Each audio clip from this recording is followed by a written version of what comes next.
Aishwaryambika real estate వారి నూతన venture Vijayawada Amaravati రాజధాని కంచికచర్ల ఔటర్ రింగ్ రోడ్ సమీపంలో CRDA layout plots DTCP plots చదరపు గజం 3,900 రూపాయల నుండి 7,900 రూపాయల వరకు తాడేపల్లి వారధి నుండి 3 కిలోమీటర్లు చదరపు గజం 14,500 రూపాయలు ఇళ్ల ప్రక్కన ఇళ్ల స్థలాలు. ఇక దేశంలో ఇప్పుడు సంచలనంగా ఒక విషయం అయితే మారింది. అదే గాంధీ పేరు మార్పు.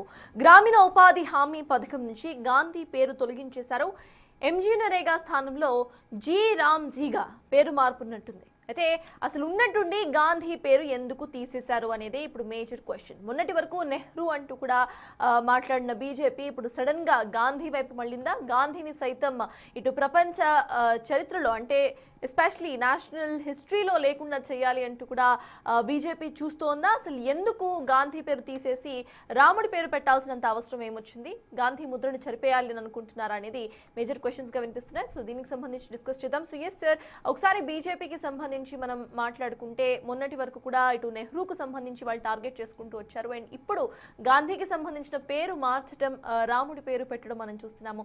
సో మహాత్ముని పేరు మార్చడంలో ఇది కరెక్ట్ అంటారా, తప్పంటారా? అసలు వాళ్ళు ఏ మైండ్ సెట్ తో చేయాలనుకుంటున్నారు? ఈ డివైడ్ అండ్ రూల్ పాలసీని వాళ్ళు ఇంకా నాటాలి అని అనుకుంటున్నారు అనుకోవాలా? అసలు మీ విశ్లేషణ ఏంటి సార్?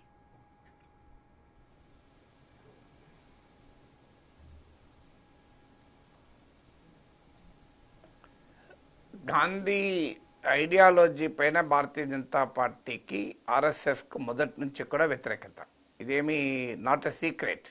ఇప్పుడు ఆర్ఎస్ఎస్ పైన విమర్శ కూడా ఏంటి? గాంధీ హత్యకు కారణమైన నాథురాం గాడ్సే ఆర్ఎస్ఎస్ సిద్ధాంతాల చేత, హిందూ మహాసభ సిద్ధాంతాల చేత ప్రేరేపితుడయ్యాడన్నదే ప్రత్యర్థుల విమర్శ.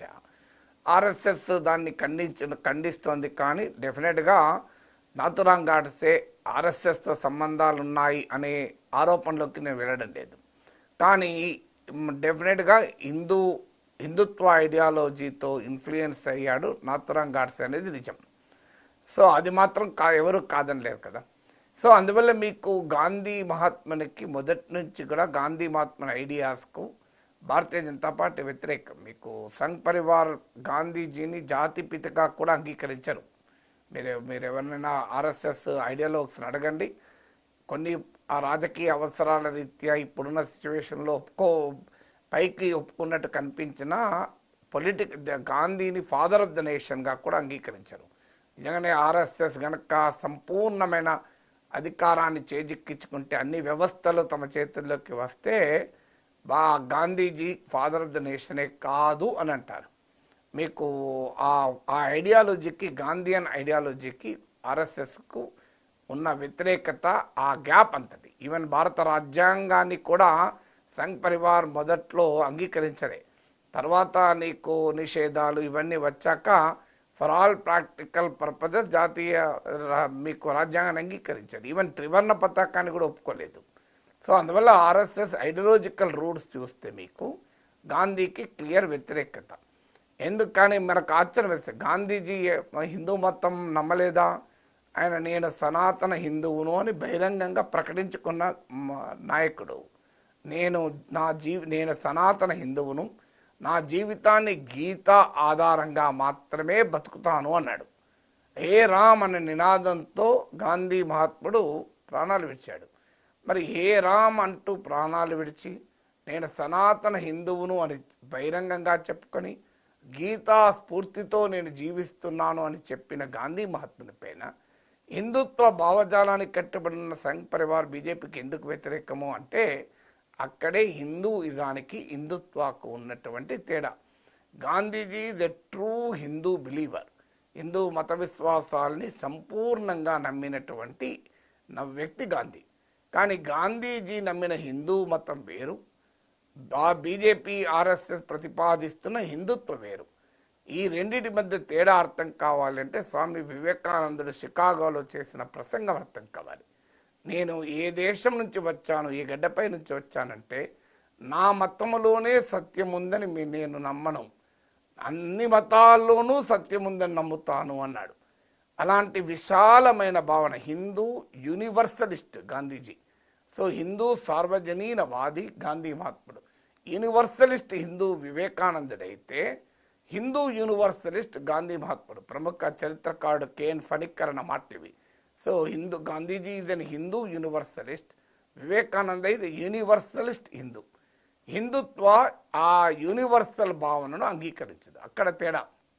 ఎందుకంటే గాంధీ మహాత్ముడు ఇంకేమన్నాడు, నేను సనాతన హిందువును, నేను గీత ఆధారంగా జీవిస్తాను, కానీ నా తోటి ముస్లిం ఖురాన్ ఆధారంగా, నా తోటి క్రైస్తవుడు బైబిల్ ఆధారంగా, నా తోటి సిక్ గురు గ్రంథ్ సాహెబ్ ఆధారంగా జీవించాలి అన్నాడు. అంటే నా మతమే ఆధిపత్యము, నా మతం మాత్రమే అందరూ అంగీకరించాలి, నా మత రాజ్యమే కావాలని గాంధీ మహాత్ముడు కోరుకోలే. అందువల్ల గాంధీ మహాత్ముడు చెప్పిన ఈ విశాలమైన మత సామరస్య భావన ఆర్ఎస్ఎస్ బీజేపీ ఐడియాలజీకి పూర్తిగా వ్యతిరేకం. కానీ ఇంకా భారతదేశంలో జాతిపిత పట్ల గౌరవం ఉంది కనుక, గాంధీ మహాత్ముని పట్ల ఆ రెస్పెక్ట్ ఉంది కనుక ఇప్పటి వరకు గాంధీ మహాత్మునికి గౌరవించక తప్పలేదు.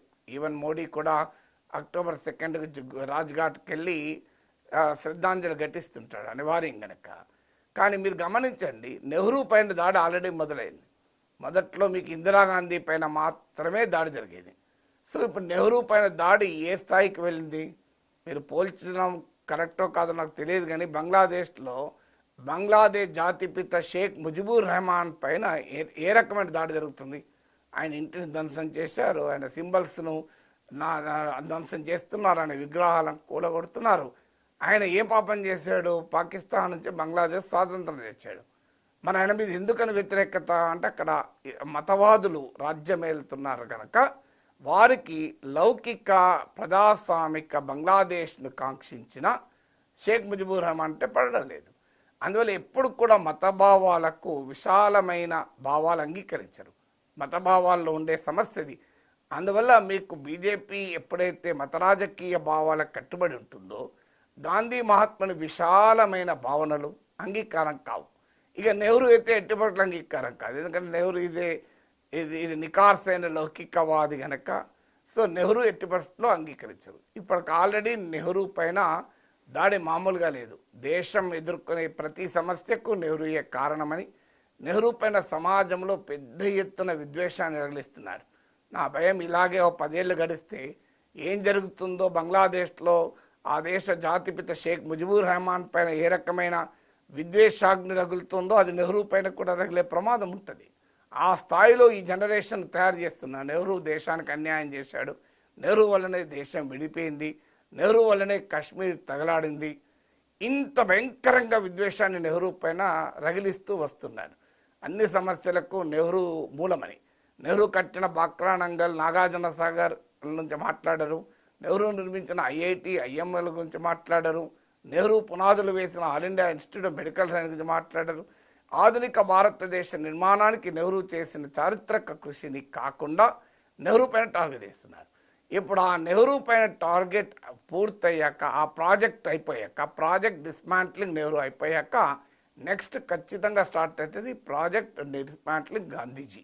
ఆల్రెడీ మీకు ప్రజ్ఞాసింగ్ ఠాకూర్ బీజేపీ పార్లమెంట్ సభ్యురాలు ఏకంగా పార్లమెంట్లోనే మాట్లాడారు కదా, నాథురామ్ గాడ్సేను కీర్తిస్తూ, గాంధీని చంపిన గాడ్సేను దేశభక్తులుగా కీర్తిస్తూ, దేశ అత్యున్నత సభ అయిన పార్లమెంట్లో మాట్లాడితే ఏం జరిగింది?